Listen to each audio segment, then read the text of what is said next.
Adobong baboy ba kamo? Aba, tara na, luto na tayo. Magandang araw, adobong baboy naman ang ating recipe ngayon. Ipan fry lang natin ang ating mga karne pero hindi tayo gagamit ng mantika. Hantayin lang natin na makalabas ang katas nito. Ibinabad ko pa lang ating karne sa toyo at paminta na mga 5 minuto lang. Pag medyo brown na ang ating karne, hanguin muna natin at iset aside. Sa parehong kawali, maglagay lang tayo ng kaunting mantika. Pagkatapos igisa na natin ang sibuyas at saka bawang. Isote lang natin ng maigi hanggang sa lumabas ang aroma ng ating sibuyas at bawang. Saka naman natin ilunod ang ating karne. Haluin natin maigi hanggang sa mag-well combine.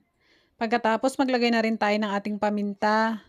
Haluin natin to ulit para manuot talaga ang paminta na nilagay natin. Pagkatapos naman dito ko na ilalagay ang ating pinagbabara ng karne kanina.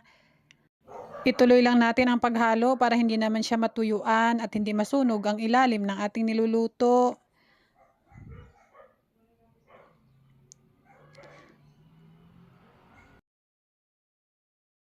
Pag halong-halo na, pwede na natin ilagay ang ating pineapple juice. Oo, tama kayo nang narinig, pineapple juice nga.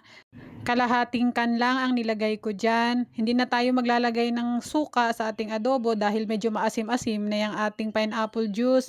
Maglalagay na rin tayo ng tubig bago natin tutakpan at i-continue lang natin ang pagluluto hanggang sa ma-reduce ang ating sabaw. Huwag naman natin itong kalimutang i-check palagi at baka naman matuyuan. Kailangan din natin itong halu-haluin para naman magpantay ang pagkaluto ng ating karne. Diyan naman ay maglalagay na tayo ng toyo para naman hindi maputla ang ating adobo. Ituloy lang ang paghalo hanggang sa tuluyan na siyang mahalo ng husto. Pagkatapos pwede na natin ilagay ang ating laurel. Maganda kasi may laurel, pampabango din kasi ang laurel. Haluin natin ulit hanggang sa mag-well combine. Pagkatapos takpan natin at hantayin natin ma-reduce ang sabaw ng ating adobo. Kaunti na ang sabaw kaya dito ko na ilalagay ang ating asukal. Ang 1 kutsarang asukal lang ang nilagay ko. Gusto ko kasi yung medyo manamis-tamis na adobo. Ituloy lang natin ang pagluluto hanggang sa tuluyang maluto ang ating karne ng baboy.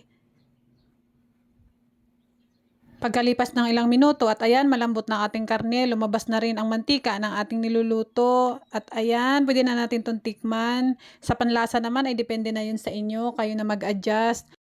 Maglalagay rin pala ako ng nilagang itlog. Optional lang yan, pwede kayong maglagay, pwede ring hindi. Gusto kasi ng anak ko na mayroong nilagang itlog, kaya ayan, naglagay na rin ako. At ayan, luto na ang ating adobong baboy. Maraming salamat sa panunood. Bye-bye!